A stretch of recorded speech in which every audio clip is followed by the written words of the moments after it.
Hello everyone, welcome to this video. So dear students, as you all know that we have started with chapter number 2 of accounts, that is financial statement of the partnership firm. But due to the request of the some of the students that so this is very important chapter and we don't want to learn this chapter on YouTube. We want to learn this chapter in our classroom, so we can interact with you face to face and we can solve our doubts directly on the spot. So yes, that is very true, because from this chapter one question is asked for 11 mark for the board examination. So dear students, we want to switch and we will have to switch to the next chapter, that is value of goodwill, valuation of goodwill. Okay, so dear students, today we are going to discuss this chapter. It is very easy chapter, so we can learn it from home also. Okay, so we will not waste time and we'll continue with our study. Hello everyone, let us start with our chapter, that is goodwill. So dear students, what is goodwill? तो हम 11th में हम पढ़े थे कि भाई goodwill का मतलब क्या होता है, that is the reputation of the business. Okay, so इस चैप्टर में से क्वेश्चन पूछा जाता है, एक गुडविल का कैलकुलेशन का एक प्रैक्टिकल क्वेश्चन होता है और एक थियोरी क्वेश्चन होता है. ठीक है, तो थोड़ा बहुत थियोरी देख लेना भी बहुत ज़रूरी है. तो हम यहाँ पे थोड़ा थियोरी डिस्कस कर लेते हैं, फिर स्टार्ट करते हैं हमारे मीनिंग से. Okay, so what is the meaning of goodwill? तो goodwill means what? In simple words, goodwill is an intangible asset. Yes, it is intangible. Why? Because we cannot see, we cannot touch, we cannot smell. Okay, so it is an intangible asset which shows the reputation of the firm in the market. जितना firm ज़्यादा reputed होगा business market में, उतना ही उसका goodwill का valuation ज़्यादा होगा. ठीक है, अगर हम देखें कि भाई अगर हम कोई लोकल कंपनी के शूज़ अगर परचेज़ करने के लिए जाएंगे तो 500, 600, 700 में आ जाएंगे. बट रीबॉक या फिर वुडलैंड, अगर इस कंपनी के अगर शूज़ अगर हम मार्केट में लेने के लिए जाते हैं तो 2500, 3000, 5000 के शूज़ आते हैं. ठीक है, तो वो क्या दिखाता है? That is the quality and the goodwill, the reputation in the market. Apple company का फ़ोन महंगा आता है as compare to other companies phone. ठीक है, फिर वन प्लस का भी थोड़ा महंगा आता है as compare to other company. तो ये क्या है? That shows the reputation of that firm in the market. Next उसका डेफिनेशन क्या है? Goodwill is the value of the reputation of the firm in respect. हम उसका रेपुटेशन कैसे कैलकुलेट करेंगे? In respect to the profit earning over and above the expected profit. ठीक है, कि उसका प्रॉफिट अर्निंग कैपेसिटी कितना है, उस हिसाब से उसका वैल्यूएशन किया जाता है. जिस बिज़नेस का प्रॉफिट अर्निंग कैपेसिटी ज़्यादा होता है, ठीक है, उनका गुडविल का वैल्यूएशन ज़्यादा होता है. ठीक है, जिनका प्रॉफिट अर्निंग कैपेसिटी कम होता है उनका गुडविल का वैल्यूएशन भी कम हो जाता है. अब ये फाइनेंशियल टर्म में अगर देखें तो इस तरह से होता है. ओके, अभी नेक्स्ट कि कौन से फैक्टर्स हैं जो हमारे गुडविल की वैल्यूएशन को अफेक्ट करेंगे. ठीक है, तो फर्स्ट फैक्टर निकलता है हमारा नेचर ऑफ द बिजनेस, कि बिजनेस का नेचर कैसा है. नेचर इन द सेंस, क्या हमारा बिजनेस प्रोडक्शन बिजनेस में, क्या हमारा बिजनेस ट्रेडिंग बिजनेस है. ट्रेडिंग यानी क्या? कि भाई हम एक जगह से प्रोडक्ट परचेज करते हैं, दूसरी जगह पे सेल कर देते हैं, वहाँ पे हम कोई वो होता ना प्रोडक्शन वगैरह नहीं करते. ठीक है, बाइंग एंड सेलिंग की एक्टिविटी में इन्वॉल्व है, तो that is nature of the business. या फिर तीसरा होता है हमारा सर्विस बिजनेस. ठीक है, क्या हम सिर्फ सर्विस ही दे रहे हैं, या बैंकिंग वाला है या फिर ट्रांसपोर्टेशन वाला है, सब कुछ क्या होता है? सर्विस बिजनेस होता है. तो नेचर भी नेचर के ऊपर भी गुडविल का वैल्यूएशन डिपेंड करता है. अगर प्रोडक्शन बिजनेस है तो उसमें ज़्यादा इन्वेस्टमेंट लगता है. ठीक है, उसमें रॉ मटेरियल भी परचेज करना, ज़्यादा कैपिटल इन्वेस्टमेंट हो जाता है, तो वहाँ पे वैल्यूएशन कुछ अलग तरीके से होगा. ट्रेडिंग बिजनेस उसमें भी कुछ अलग तरीके से होगा, या फिर सर्विस बिजनेस उसमें भी अलग तरीके से हम गुडविल का वैल्यूएशन करेंगे.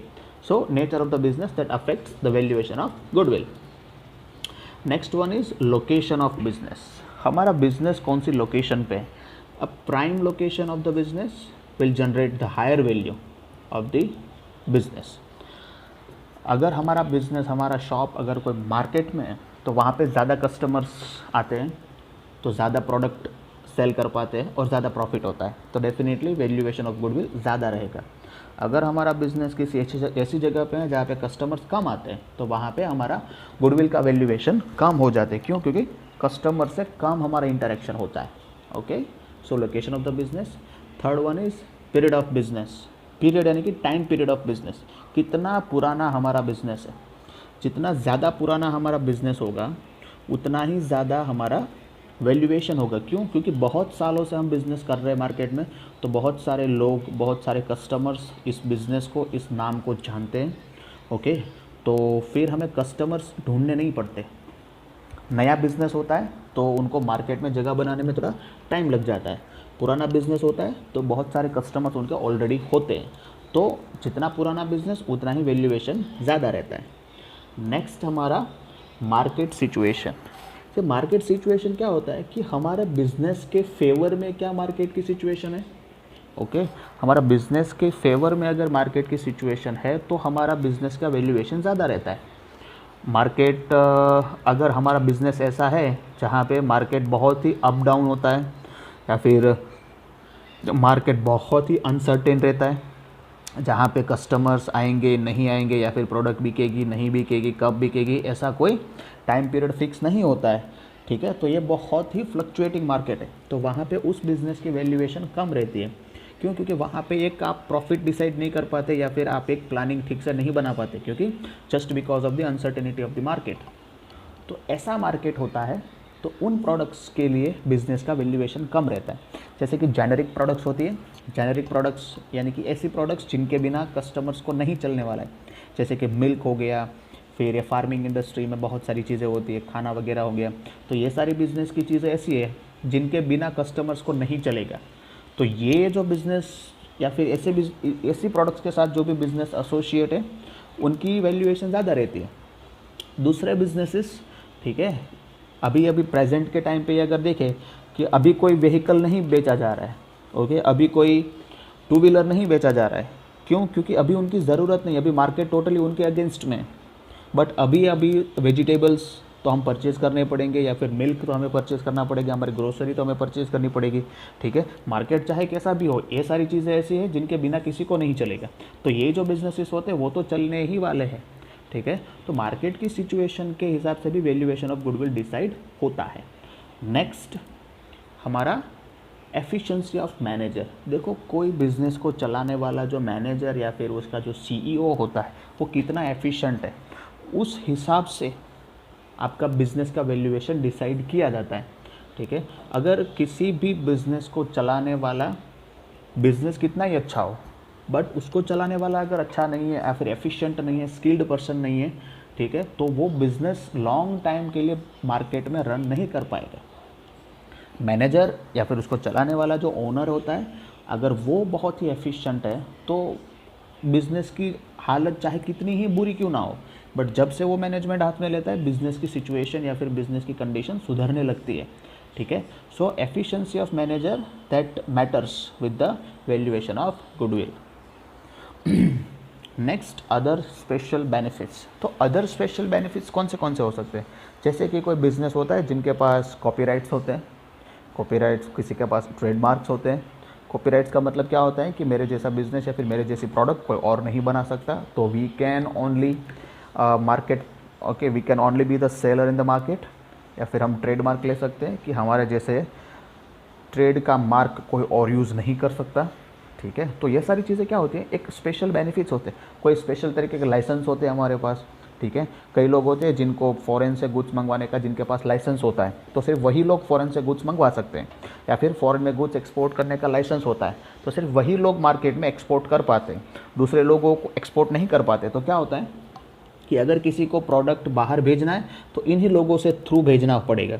तो ये लोग क्या करेंगे, अपना कमीशन उसके अंदर ऐड करेंगे और on behalf of other person वो अपना लाइसेंस का यूज़ करके मार्केट में चीज़ों को बेच सकते हैं। तो क्या होता है, इससे बिज़नेस का प्रॉफिट बढ़ता है। तो जितना ज़्यादा प्रॉफिट होता है उतना ही बिज़नेस का वैल्यूएशन गुडविल का ज़्यादा रहता है।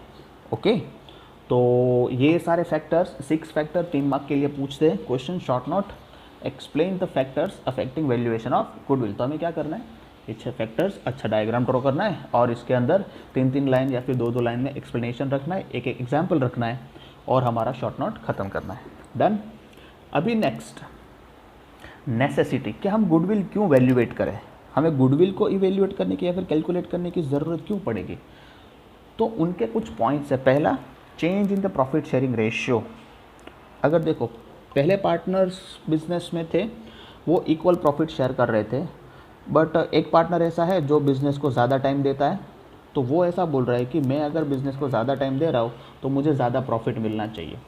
तो अगर वो लोग अपना नया प्रॉफिट शेयरिंग रेशियो बना रहे हैं, ठीक है, तो क्या करना पड़ेगा, पहले गुडविल को वैल्यूएट करना पड़ेगा, ठीक है, कि भाई प्रेजेंट गुडविल का वैल्यूएशन क्या है, ठीक है, उसको हम क्या करेंगे, पार्टनर्स में डिस्ट्रीब्यूट कर देंगे और नए सिरे से नया प्रॉफिट शेयरिंग रेशियो के साथ हम अपना नया बिजनेस स्टार्ट करेंगे। नेक्स्ट होता है admission of the new partner. अगर नया बंदा अगर बिजनेस में एडमिट होता है, तो सपोज़ कि पहले बिज़नेस शुरू किया था 2 पार्टनर्स ने, उन लोगों ने बहुत मेहनत की, मार्केट में नाम बनाया, बहुत एडवर्टीज़मेंट की, बहुत ज़्यादा टाइम दिया, उसके बाद अभी बिज़नेस का एक मार्केट में एक नाम है, ओके, और 2 साल के बाद 3 साल के बाद एक नया बंदा बिज़नेस में एडमिट हो रहा है। तो वो जो नया पार्टनर जो बिज़नेस में एडमिट हो रहा है, उसने तो कोई मेहनत नहीं की, ठीक है, ये जो 2 पर्सन्स ने जो मेहनत की, उस मेहनत का डायरेक्ट बेनिफिट ये थर्ड पार्टनर लेने वाला है। तो क्या होता है, उस टाइम पे बिज़नेस का जो गुडविल होता है उसका वैल्यूएशन किया जाता है, ओके। सपोज़ कि गुडविल का वैल्यूएशन निकलता है 90,000, ओके। तो दोनों पार्टनर तो अगर अभी के लिए अगर देखो नया पार्टनर एडमिट हो रहा है, तो नए पार्टनर को मिला के 3 पार्टनर हो जाते हैं, ठीक है, तो तीनों के हिस्से में 30,000 आते हैं। बट जो नया पार्टनर है वो अपना हिस्सा अभी बिजनेस में लेके आएगा 30,000 गुडविल का, ठीक है। क्यों? क्योंकि ऑलरेडी वो जो 2 पार्टनर है उन लोगों ने मार्केट में इमेज बनाया है, जस्ट बिकॉज उन लोगों ने बहुत मेहनत किया, बहुत एडवर्टीजमेंट किया, अच्छे अच्छे प्रोडक्ट्स बेची है। तो वो गुडविल का डायरेक्ट बेनिफिट लेने के लिए एक नया जो पार्टनर एडमिट हो रहा है, उस पार्टनर को एक अमाउंट देना होता है बिजनेस को गुडविल के तौर पे। तो वो अमाउंट डिसाइड करने के लिए क्या करना पड़ता है, गुडविल का वैल्यूएशन करना पड़ता है, और उस हिसाब से एक पार्टनर के हिसाब में, ओके, सपोज कि 30,000 आता है, तो वो 30,000 वो पार्टनर बिजनेस को दे देगा, नया पार्टनर जो एडमिट होता है वो, ओके, तब जाके वो पार्टनर बिजनेस में एडमिशन ले सकता है, अदरवाइज तो वो एडमिट नहीं हो सकता। Next, retirement of the partner. अगर कोई पार्टनर रिटायर होना चाहता है, ओके, अभी देखो 3 पार्टनर है, बिजनेस चला रहे हैं, और उसमें से एक पार्टनर भी क्या होना चाहता है, रिटायर होना चाहता है, he wants to declare the retirement. तो वो क्या करेगा कि भाई इतने साल मैंने मेहनत किया है, तो मेरी भी इस गुडविल को, अभी उस बिज़नेस का मार्केट में बहुत अच्छा नाम है, तो वो ऐसा बोल सकता है कि इस नाम को बनाने में मेरा भी हाथ है, ठीक है, तो उसका पैसा मुझे चाहिए। तो वो लोग क्या करेंगे, उस प्रेजेंट टाइम पे गुडविल का वैल्यूएशन कर लेंगे, ओके। और अगर 3 पार्टनर है, 3 लाख का वैल्यूएशन निकलता है, तो वो क्या करेंगे कि जो पार्टनर रिटायर हो रहा है उसके हिसाब में जितना भी हिस्सा आता है गुडविल का वो उसको दे देंगे, जो रिटायरिंग पार्टनर है उसको, ओके। अगर इक्वल प्रॉफिट शेयरिंग कर रहे हैं तो 3 लाख का अगर गुडविल का वैल्यूएशन है, तो 1 लाख के हिसाब से जो पार्टनर रिटायर्ड हो रहा है उसको दे देंगे। कौन दे देंगे, जो एग्जिस्टिंग पार्टनर है वो, और उस जो थर्ड पार्टनर जो रिटायर हो रहा है उसको रिटायरमेंट दे देंगे। तो तब जाके गुडविल का वैल्यूएशन फिर ज़रूरी हो जाता है। Next, death of the partner. Yes, अगर कोई पार्टनर एक्सीडेंटली डेथ हो जाती है तो उनको भी ये रिटायरमेंट के वैसे ही हमें कैलकुलेशन करना रहता है, डेथ के टाइम पे भी, ठीक है। जो भी गुडविल का हिस्सा आता है वो डेथ वाले पार्टनर को, उसके जो भी वारिस है उनको दिया जाता है। नेक्स्ट आता है conversion of the profit partnership firm into the company. अगर पार्टनरशिप कंपनी में अगर कन्वर्ट हो जाता है तो क्या होता है कि अभी कंपनी का अकाउंट्स अलग तरीके से लिखा जाता है, पार्टनरशिप का अकाउंट्स अलग तरीके से लिखा जाता है। तो गुडविल का वैल्यूएशन करके क्या करेंगे वो लोग, गुडविल का जो पैसा होता है वो अपने अपने हिस्से में अंडरस्टैंड कर लेते हैं, ओके, और उस हिसाब से कंपनी में अपना पैसा कैलकुलेट कर लेते हैं कि भाई इतना हम पैसा कंपनी में लगाएंगे। नेक्स्ट होता है amalgamation of the partnership firm. Amalgamation का क्या मतलब होता है, मर्जर यानी कि 2 कंपनीज इकट्ठा हो रही है, एक साथ हो रही है। अगर एक पार्टनरशिप फर्म दूसरे पार्टनरशिप फर्म के साथ अगर कोलैबोरेट कर रहा है, ठीक है, तो दोनों ही पार्टनरशिप फर्म का मार्केट में इमेज अलग अलग होगा। तो दोनों ही पार्टनरशिप फर्म अपना अपना गुडविल कैलकुलेट कर लेंगे और उस हिसाब से प्लस माइनस एडजस्ट करके दोनों को एक प्लेटफॉर्म पे लाएंगे वैल्यूएशन, ठीक है। सपोज कि एक कंपनी का निकलता है 70,000 वैल्यू, एक कंपनी का निकलता है 50,000 वैल्यू, ठीक है। तो वो लोग क्या करेंगे, वो या तो वो 70,000 डिसाइड करेंगे या तो 50,000 डिसाइड करेंगे। अगर गुडविल का वैल्यूएशन अगर वो लोग 50,000 डिसाइड करते हैं तो 70,000 में से जो 20,000 एक्स्ट्रा जो बचता है वो क्या करेंगे, वो जो एग्जिस्टिंग उस कंपनी के जो पार्टनर्स हैं वो लोग क्या करेंगे, घर पे लेके जाएंगे 20,000 रुपये, और 50,000 क्या करेंगे, ऐड कर देंगे। तो 50-50 दोनों का वैल्यूएशन करके वो लोग अमालगमेशन करके नया पार्टनरशिप फर्म एग्जिस्ट करेंगे।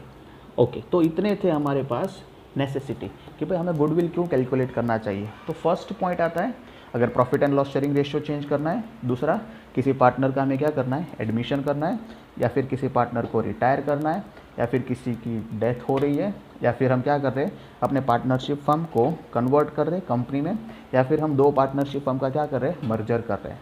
Okay, so this is the theory portion of this chapter. So thank you everyone, enjoy the day.